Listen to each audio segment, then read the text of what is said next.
सहेगा तेरी विधान, नहीं सहेगा हिंदुस्तान। ट्रंप कहना मान ले, हम सबका ये कहना है, स्वदेशी अपनाना है। नमस्कार, मैं युधिष्ठिर उपाध्याय। टैरिफ लागू होते ही भारतीयों ने गुस्से में अमेरिका के खिलाफ क्या ले डाला बड़ा फैसला।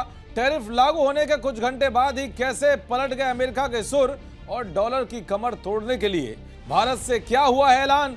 40 देशों के साथ भारत क्या प्लान बना रहा है कि जो ट्रंप के टैरिफ की काट करेगा। दरअसल टैरिफ लागू होने के बाद भारत में अमेरिका के खिलाफ सुर बुलंद होने लगे हैं। जिस तरह से भारत को नुकसान पहुंचाने के लिए ट्रंप ने फैसला लिया है, वैसे ही अब भारत में भी अमेरिका को सबक सिखाने की मांग तेज हो गई है। भारतीयों में गुस्सा इस कदर है कि अब वो सड़कों पर उतरकर ट्रंप का पुतला फूंकते हुए अमेरिका के सामानों का बॉयकॉट कर रहे हैं। देश के बड़े बड़े व्यापारी अमेरिकी सामान का बहिष्कार करने के साथ ही दुकानों पर स्वदेशी अपनाओ के बोर्ड लगाने की अपील कर रहे हैं। यानी कि अमेरिका से नुकसान का बदला लेने के लिए भारत में भी अभियान तेज हो गया है। अमेरिकी सामानों के बॉयकॉट वाले इस अभियान को आगे बढ़ाने के लिए योग गुरु बाबा रामदेव भी मैदान में उतर आए हैं। उन्होंने देशवासियों से अमेरिकी कंपनियों और ब्रांड्स के बहिष्कार की अपील की है। साथ ही बाबा ने प्लान बताया है कि कैसे डॉलर की कीमत आधी रह जाएगी। एक बार आप भी सुनिए। एक तो अमेरिकन कंपनियों का सबका बहिष्कार, एप्पल का काउंटर पर कोई फोन खरीदा हुआ ना देखे। समाज के जो बड़े लोग हैं, सभ्य लोग हैं, समझदार विवेकशील लोग हैं, सबको एक तय करना चाहिए कि भाई हमको अभी थोड़ी दिन हम एप्पल यूज नहीं करेंगे, पुराने फोन यूज कर लो, नई खरीदने की जरूरत नहीं। अपने दाल रोटी सब्जी खाओ, मैकडॉनल्ड में KFC आदि में जाने की जरूरत नहीं। क्या जरूरत है कोका कोला पेप्सी पीने की, वैसे भी सेहत खराब ही करती है। तो एक तरफ अमेरिकन कंपनियों का, अमेरिकन ब्रांड्स का बहिष्कार, दूसरी तरफ अपने देश को वर्ल्ड का सबसे बड़ा मैन्युफैक्चरिंग हब बनाने के लिए गवर्नमेंट को एक अलग से मिनिस्ट्री गठित करके, एक अलग से मिनिस्टर बना करके खुद प्रधानमंत्री जी को इसकी निगरानी करनी चाहिए।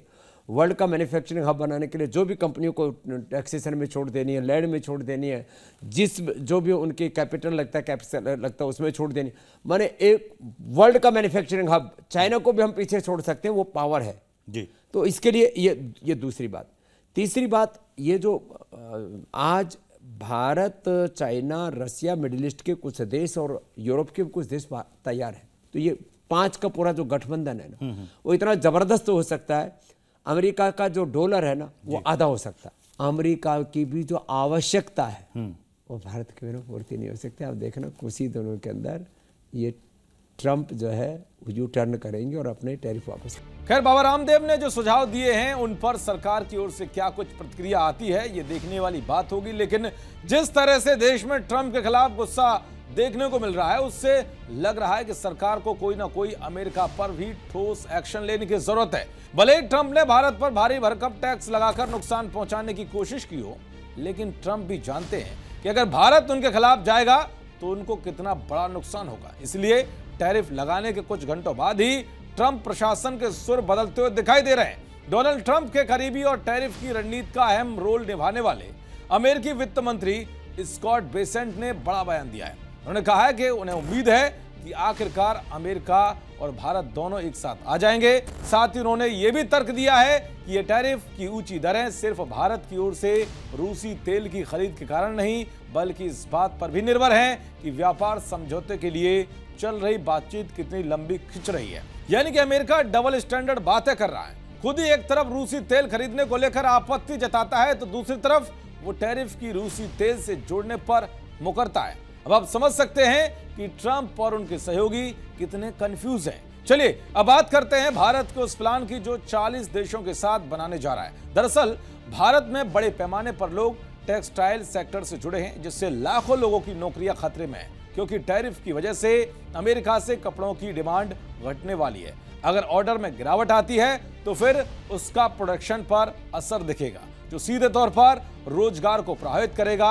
भारत ने अपने कपड़ा निर्यात का विस्तार करने और अमेरिका की ओर से लगाए गए 50% टैरिफ के प्रभाव को कम करने के लिए ब्रिटेन, जापान और दक्षिण कोरिया समेत 40 प्रमुख बाजारों में पहुंच की योजना बनाई है। इन देशों में इस सेक्टर का आयात 590 अरब डॉलर का है, जो भारतीय निर्यातकों के लिए काफी गुंजाइश दिखाता है। इस समय इस बाजार में भारत की केवल 5 से 6% हिस्सेदारी है, यानी कि भारत झुकने के बजाय ट्रंप के टैरिफ की काट निकालने के लिए बड़ी रणनीतियों पर काम कर रहा है। अब देखना यह होगा कि इसका आने वाले दिनों में क्या कुछ असर देखने को मिलता है। देखते रहिए जी न्यूज। नमस्कार।